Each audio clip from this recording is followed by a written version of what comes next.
Hello friends, good morning. রোজকারের মতন আজও আমার ঘুম থেকে উঠতে দেরি হয়ে গেছে। রোজ ভাবি ৫টার সময় ঠিক ঘুম থেকে উঠবো, কিন্তু ভাবাটাই সার। রোজ উঠতে উঠতে 5:30 বেজেই যায়। আর শাশুড়ি মা উঠে সোজা চলে গেছে ফুল তুলতে। ফুল তুলে না রাখলে পরে একটা ফুলও পাবে না। আর মেয়েরা আর সুদীপ তো নাক ডেকে ঘুম দিচ্ছে, আর আমি সোজা চলে যাব রেডি হতে।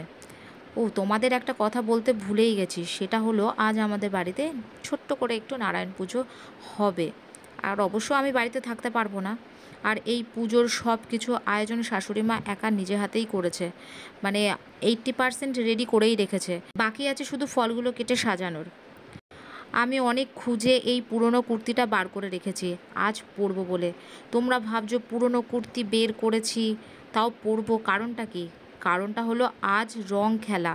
ও, তোমাদের উইশই তো করতে ভুলে গেছি। Sorry sorry sorry, happy Holi. এই দিকে দেখো আমি রেডি হয়ে গেছি। কেমন লাগছে আমাকে এই পুরনো কুর্তিটা পরে অবশ্যই কিন্তু আমাকে জানিও। তোমাদের সাথে কথা বলতে বলতে দেখো রাজুও চলে এসেছে, আর মালগুলো বার করাও শুরু করে দিয়েছে।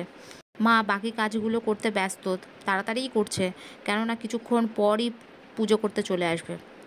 বেরোনোর সময় ভাবলাম তুলসী তলায় ঠাকুরের কাছেও আর শাশুড়ি মায়ের পায়ে একটু আবির দিয়ে তারপরেই বেরোই। সুদীপ্ত আর মেয়েদেরকে তো আর রং দেওয়া হবে না, কারণ ওরা ঘুমাচ্ছে।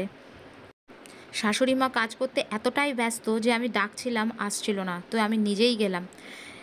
জায়গাটাতে এতটা অন্ধকার, ভালো করে বোঝাও যাচ্ছিল না, ভিডিওটা ভালো করে পরিষ্কারও আসেনি। আর আমি বাড়ি থেকে বেরিয়েও গেছি, সোজা যাব এখন আমি আমার বাপের বাড়ি। ওখান থেকে মালগুলো গাড়িতে সাজিয়ে তারপর ওখান থেকেও বেরিয়ে যাব। বলতে বলতে দেখো চলেও এসেছি বাড়িতে। বাবু দোকানেই বসেছিল। রাজু এসেই ওর কাজ কিন্তু শুরু করে দিয়েছে। আমি ভাবলাম ততক্ষণে আমার রং দেওয়ার কাজটা শুরু করে দিই, তাই সোজা চলে গেলাম ঘরে মাকে আবির দিতে। গিয়ে দেখি মা ব্যায়াম করতে ব্যস্ত। অবশ্য রোজ কিন্তু নিয়ম করে ব্যায়াম করা উচিত, আর আমার মা রোজ নিয়ম করে ব্যায়ামটা করে। আমি আবির হাতে দিয়ে মাকে ডাকছিলাম, নিচে এসো আবির দেবো। মা নিচে এলো, আমি মার পায়ে একটু আবির ছোঁয়ালাম, গালে একটু আবির দিয়ে দিলাম। হ্যাপি হোলি। হ্যাপি হোলি। মাকে উইশ করলাম, কোলাকুলি করলাম। মা আমাকে একটু আদরও করলো, বেশ ভালো লাগলো। মাও আমাকে একটু আবির মাখিয়ে দিল। বাবুকেও দিলাম একটু আবির মাখিয়ে, বাবু আমাকে একটু আবির মাখিয়ে দিল।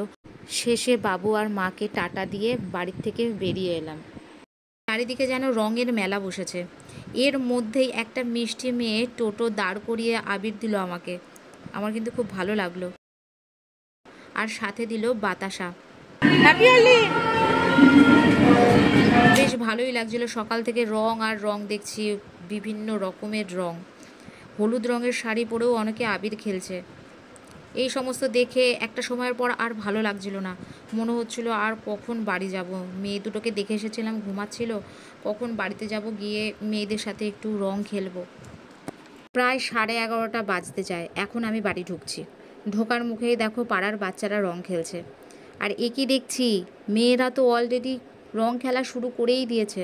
আমার ছোট মেয়ে এখনও অতটা রং খেলার ব্যাপারটা বোঝে না, কিন্তু আমার বড় মেয়ে খুব মজা করেই রংটা খেলছে।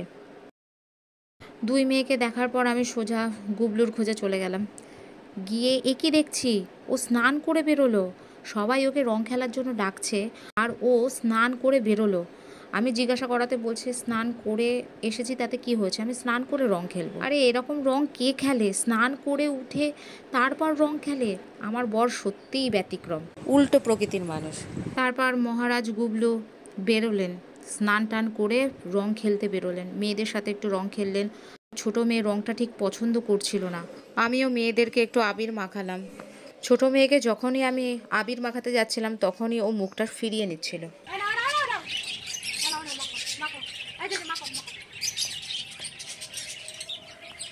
তারপর আমিও সবাইকে আবির দিলাম। বাড়িতে যারা এসছিল, ভাই হয় বন্ধু হয়, তাদেরকেও আমি রং মাখালাম। তারপর আমি আর গুবলু নিজেরা দুজনে আবির খেললাম। হোলি হে হোলি হে হোলি হে হোলি হে। আমরা তো যাবো মা, দুই মেয়ে নিয়ে রান্না করে কি এক জায়গা ফেলবো নাকি? সব গেঞ্জিটা ভালো, গেঞ্জিটারে কি করব? এইভাবে কেউ রং দেয়? তোমরাই বলো, এইভাবে কেউ রং মাখায়? আমাকে পুরো একেবারে ভূত বানিয়ে ফেলেছিল। শুধু ভূত না, ভূত পেতনি শাকচুন্নি সব কিছু। আমার মুখটা দেখো, তোমরাই বুঝতে পারবে। মেয়েদের সাথেও পিচকারি দিয়ে একটু রং খেললাম। ছোটো মেয়ে শুধু দাঁড়িয়ে দাঁড়িয়ে দেখছিল। অনেক রং খেলার পর স্নান টান সেরে ঘরে ঢুকলাম। মুখের রং পুরোপুরি ওঠেনি, হালকা হালকা রং লেগে রয়েছে, ঠোঁটে রং লেগে রয়েছে, মনে হচ্ছে ঠোঁটটা কেটেই গেছে।